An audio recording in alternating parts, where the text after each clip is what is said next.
Hello, welcome to the launch of Insights from Skills Strategies in the European Union. I'm Sasha Ramirez-Hughes, the OECD Education and Skills Communications Manager. The OECD, supported by the European Commission, recently examined skills strategies implemented across the EU over the past decade. We looked at why and how countries develop and deploy skills strategies, and we distilled key lessons for success. Let me welcome Mario Nava, the Director General of the Directorate for Employment, Social Affairs and Inclusion at the European Commission, who will share some words on behalf of the European Commission. Dear colleagues, welcome to the launch of the OECD studies. I am actually very honored to record this message on the occasion of the launch of the study on national skills strategies. Firstly, I want to thank the OECD Center for Skills for producing this study. The study captures an important part of the policy debate and national practices on skills over the last few years, which inevitably will be a key driver to boosting EU competitiveness in the long run. The Commission supports EU member states in designing national skills strategies to anticipate, develop and put skills to very good use, so to respond to the many challenges that we are facing. The challenges are economic, social, climate and demographic. Especially as the EU labour markets are now shrinking at a very staggering pace. We lose 1 million people every year between now and 2050. The European Skills Agenda in 2020 invited countries to adopt a strategic approach to skills, and this study will provide them with guidance and examples. The lessons learned depend on the national context, but we see some general principles clearly emerging, such as, for example, the importance of a whole-of-government approach, involving all branches of government and stakeholders, and the need for long-term political commitment.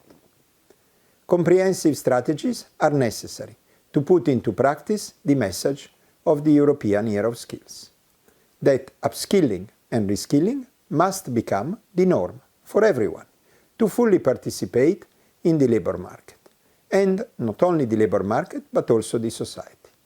The political guidelines for the next European Commission make it clear that skills will remain high on the agenda. A flagship initiative in the next mandate will be to establish the Union of Skills, focusing on investment, adult and lifelong learning, skills, retention and training to enable people to work across our Union. National skills strategies will contribute to establishing a true union of skills, where skills and talent are valued and can move seamlessly across the single market. The findings of this study are therefore timely and crucial, and will feed into the future EU policy work on skills and will help countries in better implementing their strategies. Proper implementation is often the main challenge.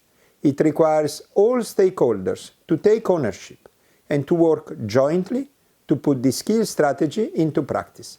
Let me therefore thank once again the OECD Center for Skills for carrying out this study, and thank you, all of you, for your participation in the European skills debate.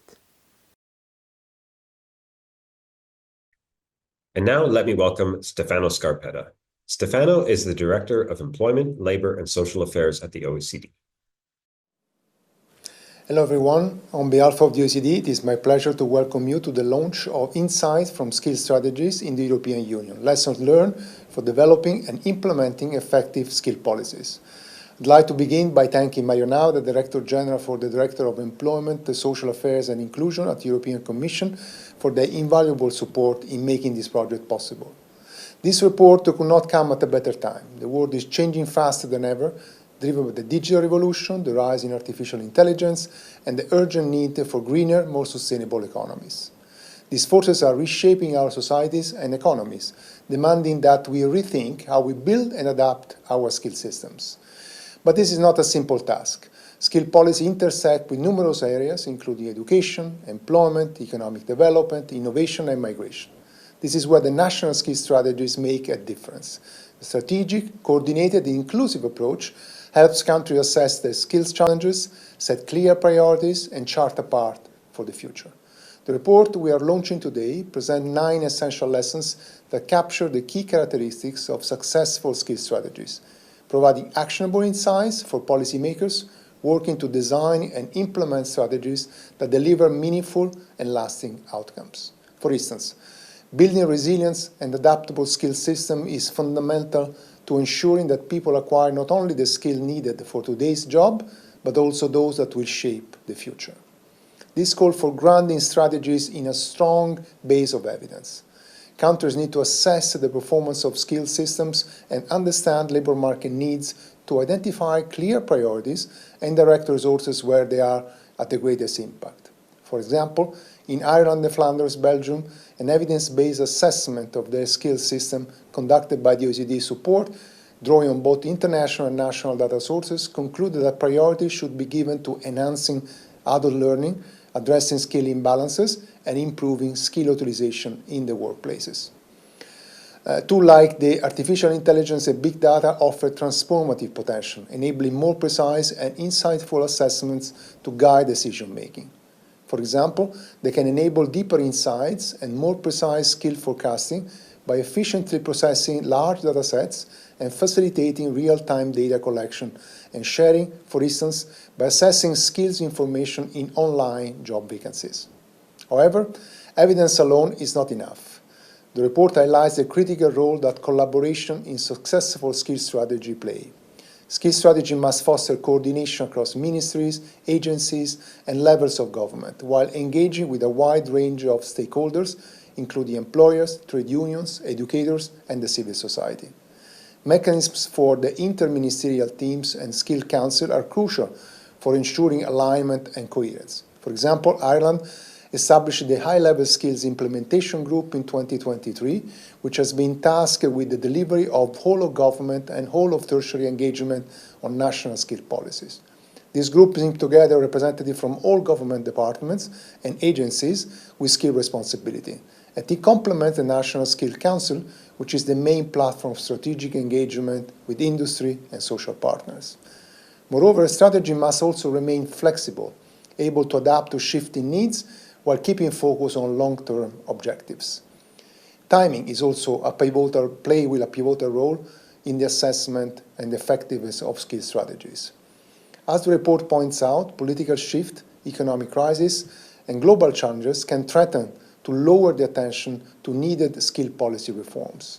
To address these, strategies should be aligned with broader government priorities, political cycles, funding opportunities, and high-profile initiatives like the European Years of Skills.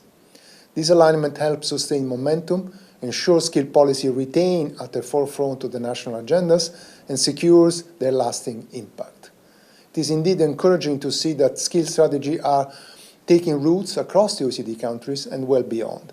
At the OECD, we have had the privilege of supporting many countries in this journey. Since 2014, the OECD Centre of Skills has collaborated with over 25 economies, including 14 European Union countries, to build skill strategies. Through data analysis, literature review, and constructive dialogue within government and with the stakeholders, we have worked closely with these countries to deliver customized recommendations rooted in international best practices. Near a decade in, this is the perfect moment for reflection, and the report represents the first comprehensive review of national skill strategy, drawing on countries' experiences to distill key lessons. These insights are more than just lessons. They are a roadmap for developing the right skills and using them effectively to build a brighter and more resilient future. We hope that this report will be a valuable tool as you work to strengthen the skill system of your own countries. Thank you. And now, for a closer look at the key findings of this report, let me turn to Andrew Bell. Andrew is the Deputy Head of the OECD Centre for Skills and the Head of the OECD's Skills Strategy Projects. Hello. Skills are critical to the economic and social well-being of countries and people. But creating effective skills policies is complex, requiring collaboration across government and with key stakeholders. The report, Insight from Skills Strategies in the European Union, targets precisely that challenge. It highlights 9 essential characteristics of successful skills strategies. Both the OECD and the European Commission have been actively supporting countries to build effective skills strategies. It has been a privilege to work alongside so many EU countries and to see firsthand the positive impacts these strategies have had in strengthening their skill systems. Now, a decade since the first strategies were introduced, and with the momentum from the recent European Year of Skills, this is the perfect moment to reflect on what we have collectively learned. The main goal of this project was to provide practical advice to countries wishing to adopt a strategic, coordinated, and inclusive approach to skills policy. Before I introduce these lessons, I'd like to provide you with some brief background information on this project. In recent years, skills strategies have become increasingly common across the OECD as governments seek to leverage the potential of their people to confront challenges such as skills shortages or low productivity, or seize opportunities such as taking advantage of new technologies. We have examined 26 national skills strategies developed in Europe since 2014, with 14 of these being developed with the support of the OECD. In this report, we have distilled key lessons learned from the collective European experience with skills strategies over the past decade. But these insights are valuable not only for EU countries, but for any country aiming to adopt a strategic, coordinated, and inclusive approach to skills policy. Indeed, we at the OECD have worked with more than 10 countries outside of the EU as well to develop skills strategies, and the lessons we have identified here are reflective of their experiences as well. So why are so many countries developing skills strategies? Primarily, it's because they do recognize that skills are essential to their economic and social well-being. However, skills policy is a complex domain that requires coordination among multiple government ministries, agencies, and levels of government, covering diverse areas like education, employment, economic development, innovation, immigration, and more. It also requires action from a wide range of stakeholders, including education and training providers, the private sector, labor organizations, community sector organizations, and others. Skills strategies are a response to this complexity. They allow countries to take a coordinated and inclusive approach to skills policy and provide strategic policy direction for the medium to long term. Those who have contributed to developing skills strategies identify the following additional benefits. Promoting collaboration by breaking down silos between policy sectors and departments, bringing stakeholders together to address pressing skills challenges and opportunities, establishing a shared language for discussing skills, ensuring skills remain a priority on the policy agenda despite competing demands, and facilitating crucial reforms to strengthen national skill systems. With that said, now I'll introduce you to the 9 essential lessons that highlight the key features of successful skills strategies. Lesson 1 is to establish clear objectives. A common pitfall in planning, whether it's a skills strategy or something else, is jumping into action without first clarifying one's objectives. The risk is that partners and stakeholders hold different assumptions about the objectives and the intended outcomes, which will complicate reaching agreement on priorities, as well as on the scope and form of the strategy. Clear objectives provide those involved with a shared vision and help to clarify the scope of the strategy. For example, the objectives chosen will influence whether it has a broad orientation towards developing skills for the betterment of both the economy and society, or a narrower labor market orientation. In similar ways, they will impact whether the strategy will cover all or most stages of education and skills development, or whether it will focus more narrowly on making higher education and vocational education training more relevant to labor market needs, promoting adult learning, and making more effective use of skills in workplaces. Lesson 2 is to seize the right window of opportunity. Though timing isn't everything, it often makes all the difference. We have identified a few moments that are particularly advantageous for launching a strategy. First is the start of an electoral mandate, which reduces the likelihood of the strategy being sidelined by shifting political priorities. Second is in anticipation of the formation of a new government, a timing which allows the strategy to influence the priorities of the incoming government. Third is when there are opportunities to link the launch of the strategy to high-profile skills events or funding opportunities, which can enhance visibility, generate support, and help secure necessary resources. Examples of such opportunities in the European context would include the launch of a new European skills agenda or the European Year of Skills.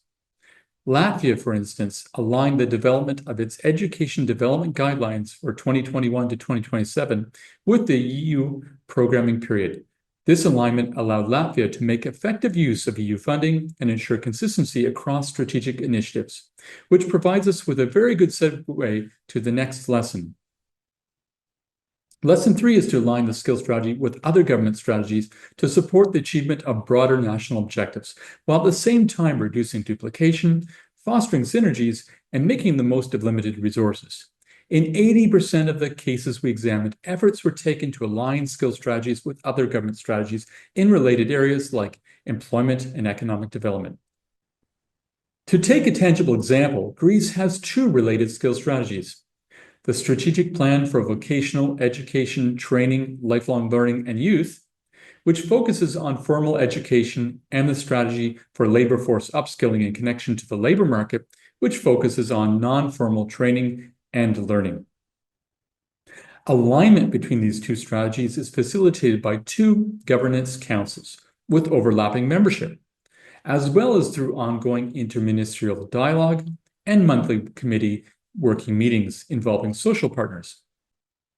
Lesson 4 is to build the strategy on a strong evidence base.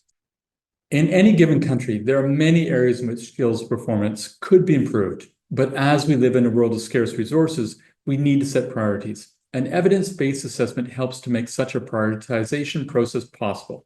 Additionally, an evidence-based assessment offering an impartial perspective on the performance of the skill system can also help build public confidence in the strategy building process.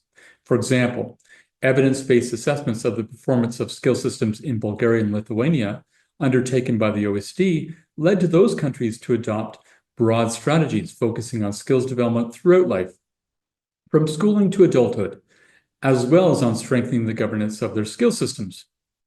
Whereas similar assessments in Ireland and Flanders, Belgium, led them to adopt a narrower focus on promoting adult learning, reducing skills imbalances, and improving skills utilization in workplaces. Lesson 5 is to find champions. These are influential leaders or advocates such as a minister, a senior official, or important stakeholder outside of government who can build support and maintain momentum for the strategy. A good example can be found in the Netherlands, where its Social and Economic Council, a non-governmental body representing social partners and external experts, was a member of the steering committee for the strategy. This body acted as a key champion, bringing together stakeholders to discuss opportunities, challenges, and potential solutions, and advocating for the strategy to a new incoming government. Lesson 6 is to adopt a whole-of-government approach. Skills policy intersects with multiple policy domains, including education, employment, economic development, innovation, and immigration. As a result, an effective skills strategy requires collaboration across various ministries, agencies, and levels of government. It is encouraging that in all the skill strategies we examined, they involved cooperation among multiple government entities. Ministries responsible for education and employment were consistently involved, and ministries responsible for the economy were involved in about 80% of the strategies. Additionally, various other ministries and agencies were involved to varying extents, depending on the country.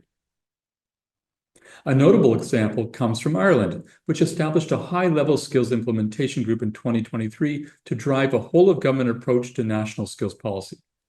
The group brings together representatives from all government departments and agencies with skills-related responsibilities to coordinate and align their efforts. The group also works alongside the National Skills Council, which serves as the primary forum for strategic engagement with industry and social partners. Which makes for a perfect segue to our next lesson. Lesson 7 is to engage stakeholders such as education and training providers, the private sector, labor unions, and community sector organizations to learn from their insights and experiences. build their support for policy reform, and motivate them to take action themselves, as ensuring that people develop the right skills and use them effectively is not solely the responsibility of the government. It is, in fact, a shared responsibility for all. It is encouraging to see that in all the countries we examined, employers were actively engaged in the development of skills strategies, and that labor unions were involved in the majority of them as well. Additionally, various other stakeholders were once again involved to varying extents depending on the country. A good example can be found in the development of Poland's Integrated Skills Strategy 2030, which engaged more than 500 stakeholders over 3 years through a structured framework called the Network of Cooperation. This network facilitated collaboration among regional governments, labor offices, teacher training institutions, and social dialogue councils, thereby facilitating knowledge exchange and aligning efforts. Lesson 8 is to adopt an implementation approach that advances the objectives of the strategy. For many countries, this will entail developing an implementation plan with clear steps, responsibilities, timelines, and key performance indicators, and monitoring guidelines as well to facilitate coordination and effective implementation. This may seem an obvious lesson, but people often overlook how a strategy's design affects its ease of implementation. Poor design can reduce implementation efficiency, or even worse, make it unfeasible. An interesting example comes from Bulgaria, where collaboration with the European Union's Directorate General for Structural Reform Support and the OECD provided advice for creating an action plan for its skills strategy. This initiative included advice and guidance on creating a monitoring and reporting framework with clear indicators, responsibilities, and governance mechanisms, as well as advice for developing a communications campaign to raise awareness about the plan.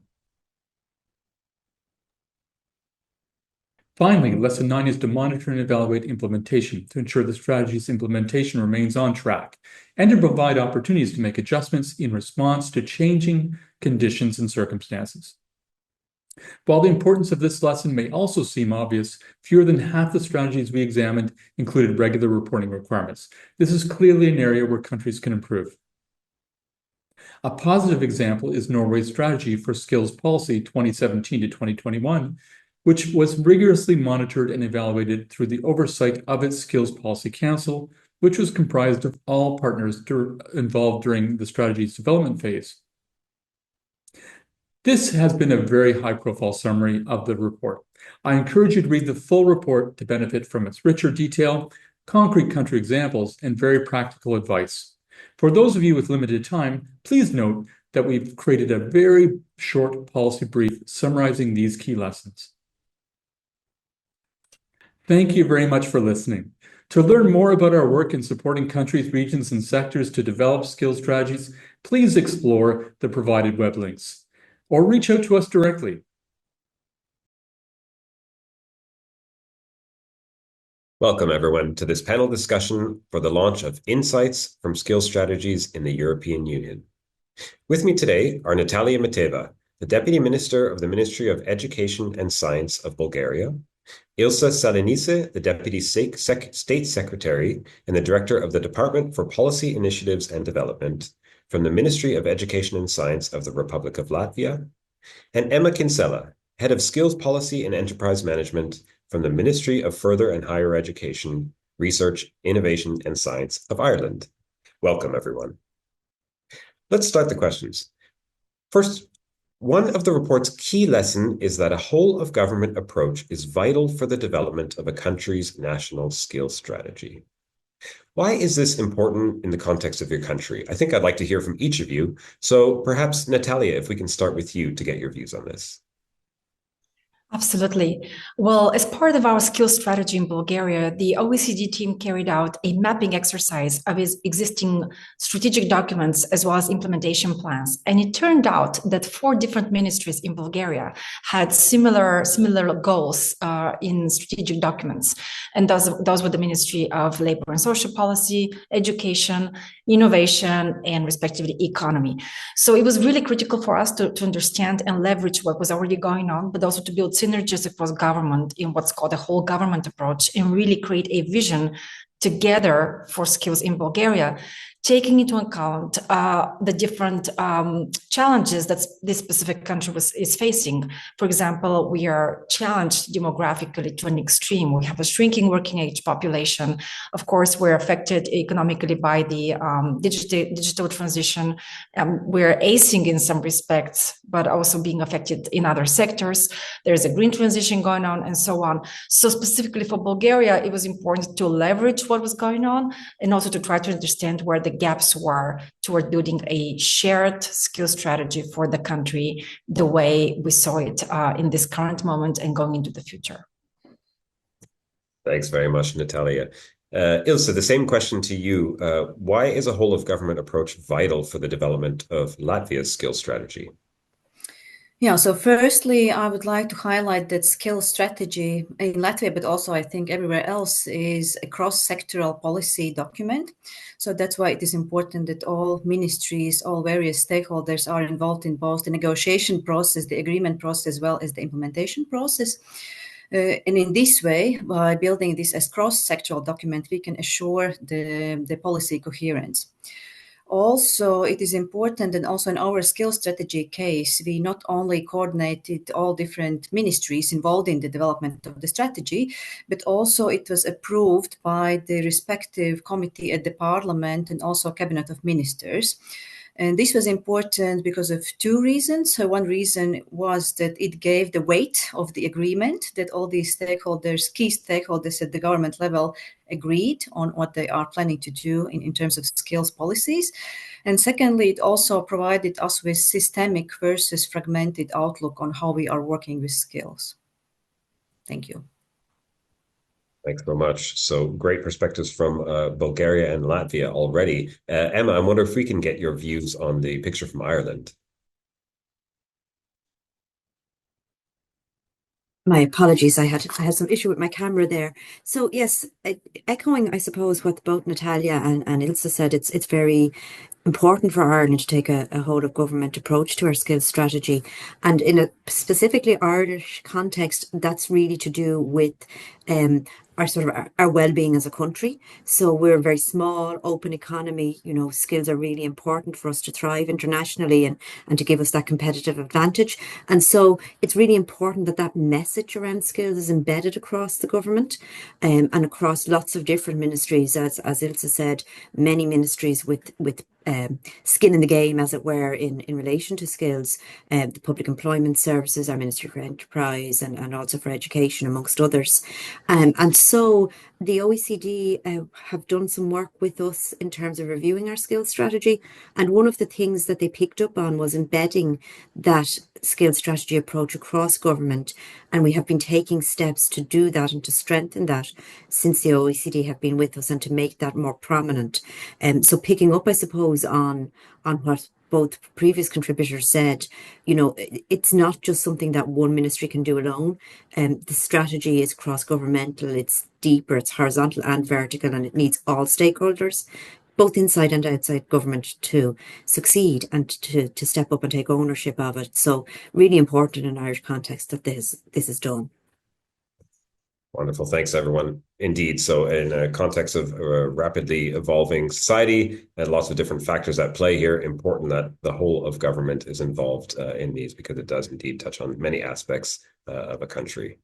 Natalia, I wonder if we can go a little bit more deeply into the case of Bulgaria now. I know that Bulgaria collaborated with the OECD to identify specific priorities and policy directions for the strategy. And you also worked with the OECD and the European Commission to develop an implementation plan.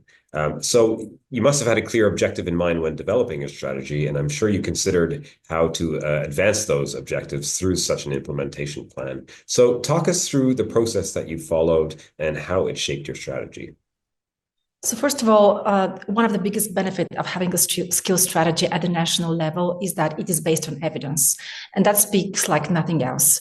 It immediately wins the credibility in front of a variety of stakeholders. And having the buy-in from various stakeholders is critically important.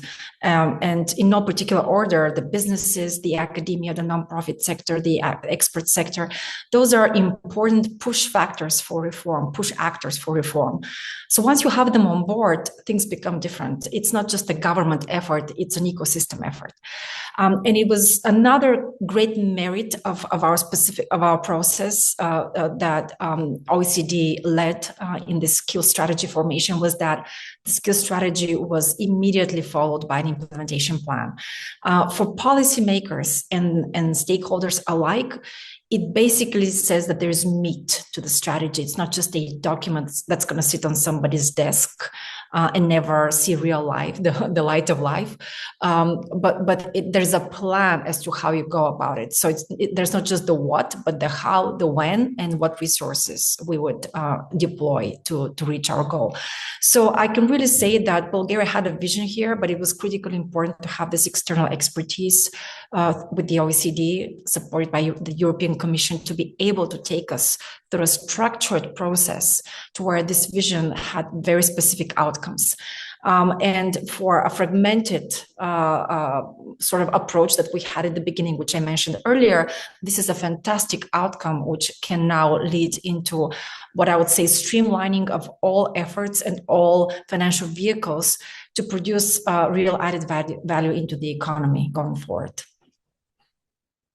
Thanks very much. So relying on data and bringing diverse stakeholders together to, as you say, put meat on the strategy, on substance, really gives it the weight that it needs to move forward. Wonderful.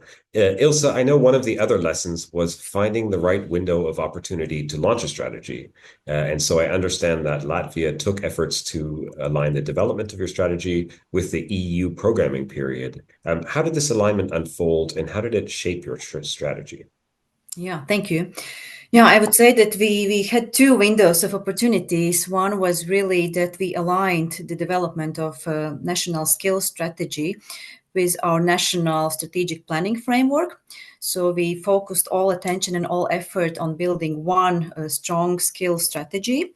And as I mentioned, this sectoral strategy is the only strategy that is approved at the both parliamentary level and also cabinet of ministers level.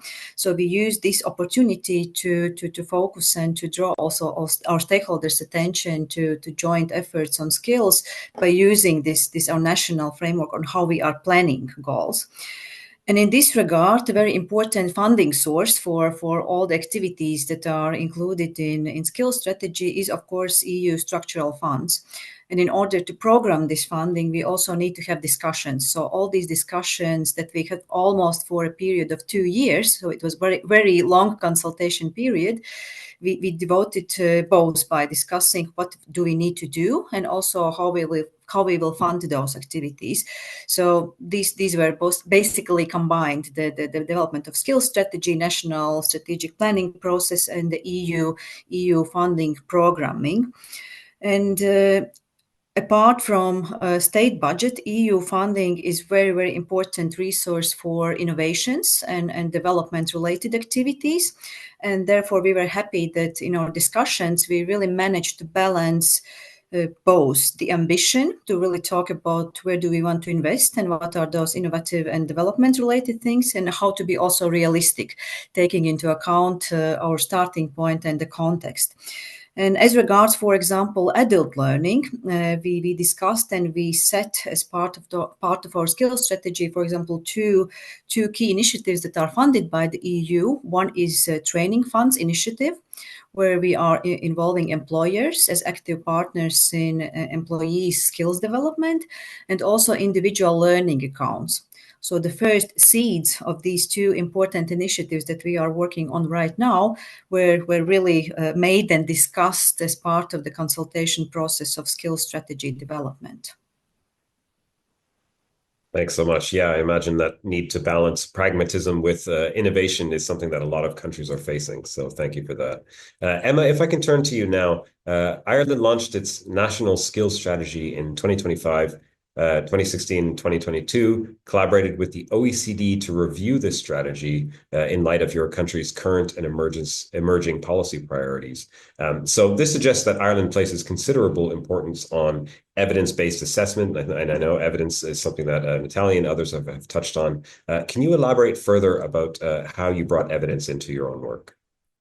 Absolutely, and you're quite correct. It is something that we take very seriously as a country. I suppose, where we're coming from on that is that a skills strategy needs to work for the people who we see as the beneficiary cohorts.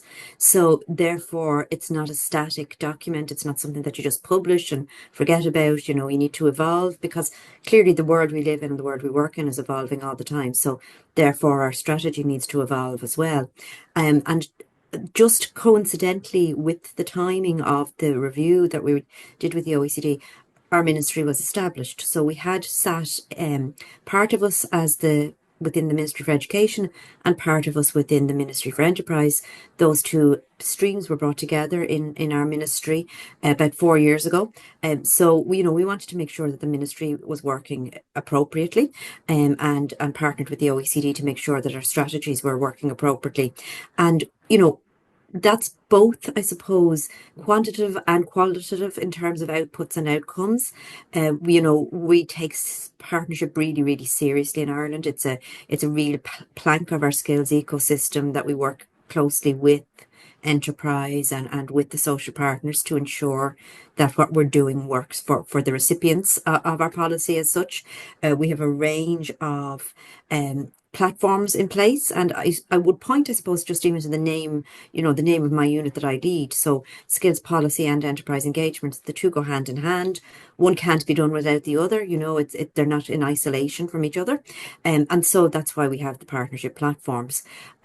Some of those platforms would include things like our National Skills Council, which we just recently reformed, trying to make sure that we really capture the voice of enterprise in policy making.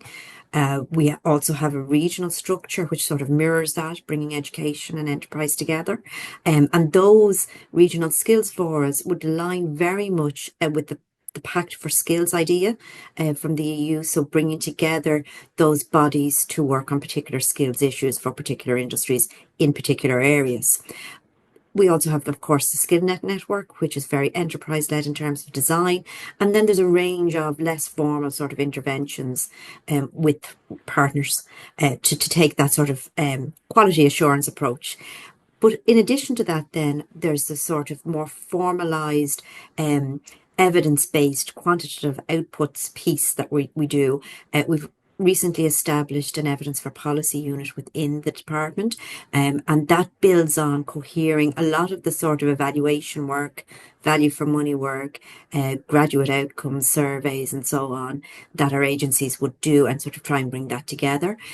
We also then have a project ongoing at the moment, which is taking really a very detailed and granular look at program by program outputs and outcomes more importantly, and putting in place a framework for that. So not just, how many graduates there are or what the expenditure is on a particular program, but actually the impact of the program and how it helps people's life chances and also how it affects enterprise.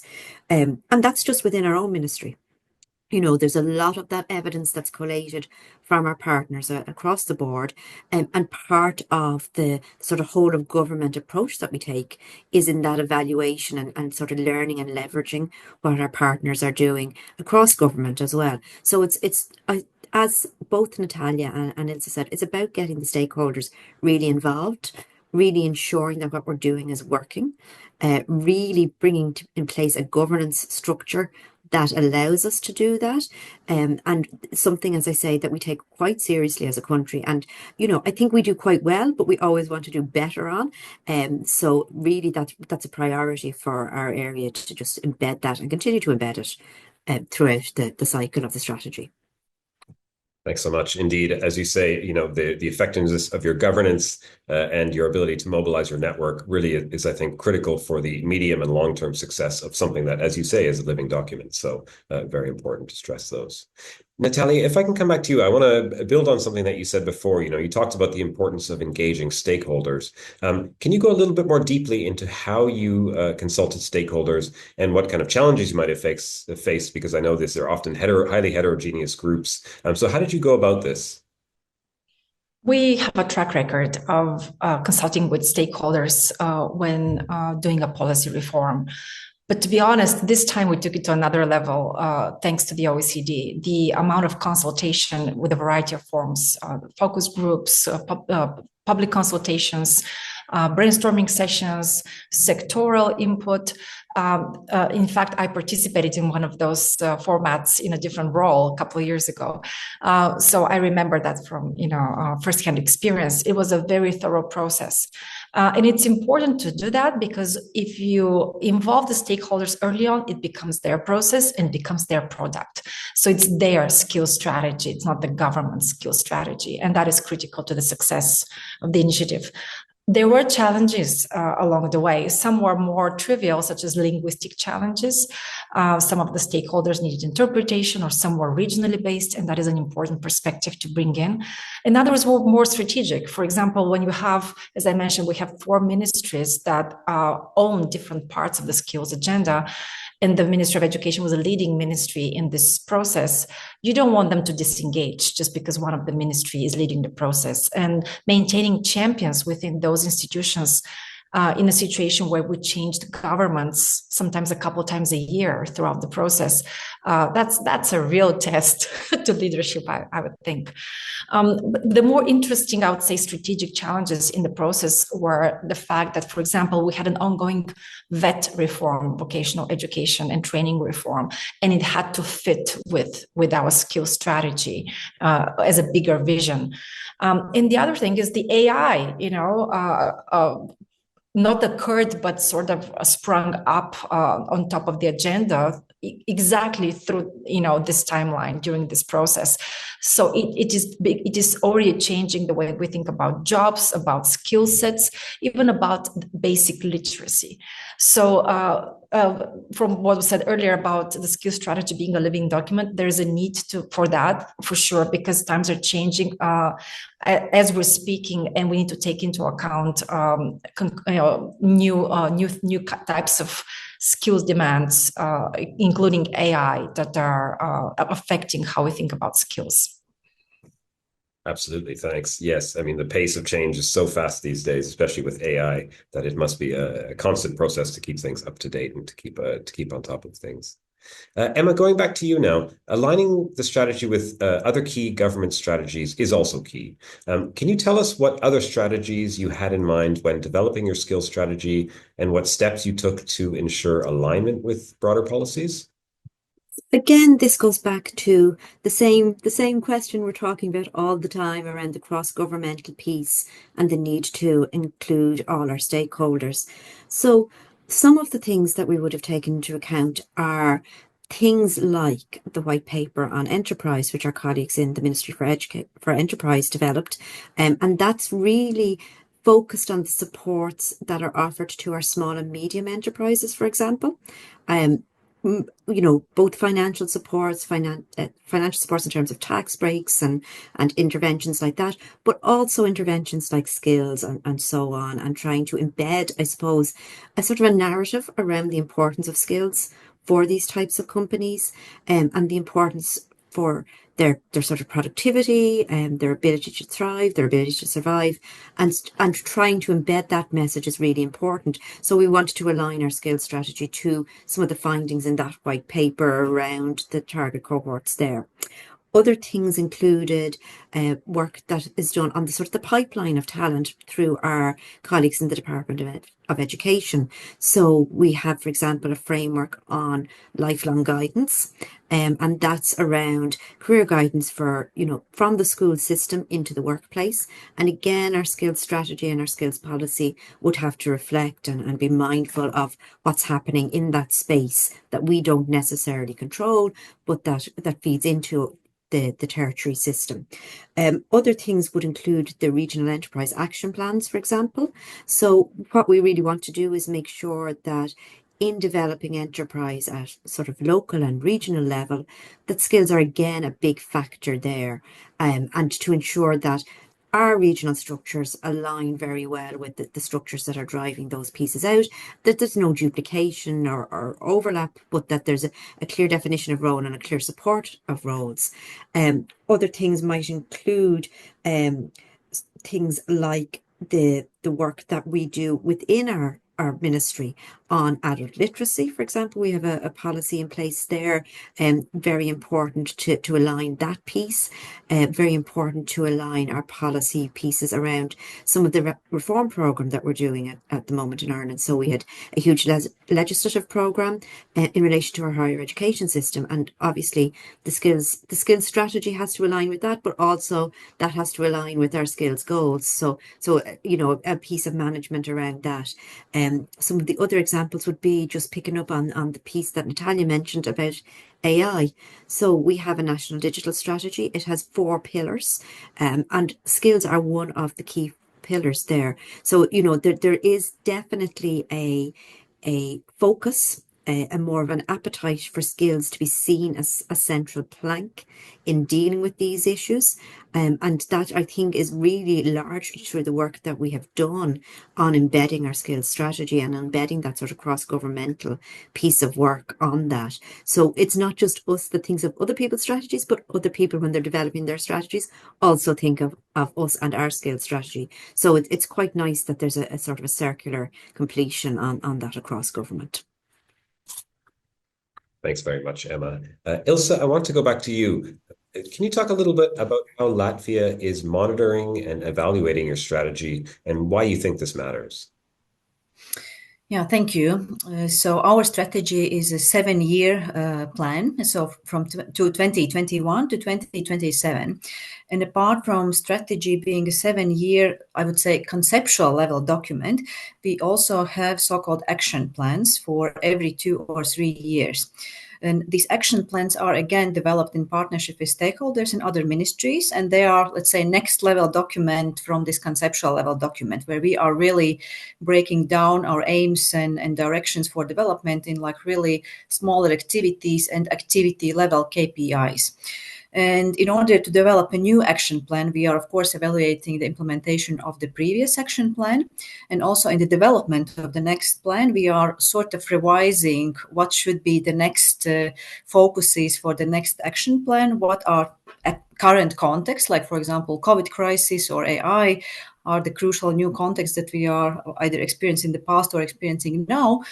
But at the same time, of course, we are looking at our general framework provided by the skills strategy. And I have to say that because we just had our new action plan discussion, we realized that our skills strategy is future proof, because the things that are written there a couple of years ago, so in 2020, 21, they are still very, very relevant, and they are still ambitious, so that we feel energized and motivated to implement them. Yeah, but very important monitoring tool are these action plans and the discussions around them, their approval, setting their KPIs and assessing the KPIs of the previous action plans. Of course, apart from them, the next level is institutional yearly plans, and then other stakeholders' plans that they have for their performance. So these are the ways how we are checking in. And also, what is important to mention, also these action plans, again, they are approved both at the respective committee at the Parliament and also the Cabinet of Ministers. And this again gives the weight for discussions. So we are taking it seriously, and we are really following through how we are doing. But another important indicator for me of how I see that the skills strategy is still relevant is that when I hear either in media or in meetings, when our stakeholders, they themselves, not us, the ministry people, they say, let's look what our skills strategies say. Let's look what is written there, whether we are still on the right track, what we have been what we have collectively set for our development. That for me is a very, very relevant reference point, that the strategy is really, as it was mentioned before, our joint document, and it is still living and also future-proof document. But as regards to your question on how important is monitoring, I think it is very important. And here in Latvia, we sometimes are saying that we are very good with planning, but our challenge is the implementation and the deliverology. So this is definitely area that we also need to strengthen in the future, the implementation part. Thanks so much, and thanks very much for bringing in the aspect of checking in with your stakeholders to have checks along the way, and I think that can be add an important element to your monitoring of your strategy. So I want to pick up on something that Natalia said earlier. She mentioned creating champions in government was an important aspect of the work that you did in Bulgaria. So I actually wanted to check with Emma or Ilse whether you had actually built up any champions in your own government to implement your strategy, and did that play a key role as well? So I suppose I might take this if that's all right, Ilse. The fact that our ministry was so newly established was quite an important piece in terms of the sort of the midpoint check-in on our strategy. And our former minister, Minister Harris, was really very vocal and a great advocate for skills and for that piece of the work and for the sort of the new mandate for our department, you know, and its new establishment. And indeed, our current minister has built upon that. But I would also say that it's not just within the political system, and we have some really good advocates outside of the political system. And we had recently, as I mentioned, reformed our National Skills Council. That's enterprise-led, and the chairman of the council is a fantastic advocate. The council has only been in establishment since June of this year, and he's very passionate, very committed to the agenda, goes and talks to everybody he can talk to, you know, and really is a really great advocate. And I think as well as the government piece, that's quite important because as both speakers mentioned, you know, governments can change and politicians can come and go, but the agenda is a long-term agenda for the country, and so it needs to be kept sort of to the front and centre, irrespective in a way of political priorities. Thanks so much, Emma.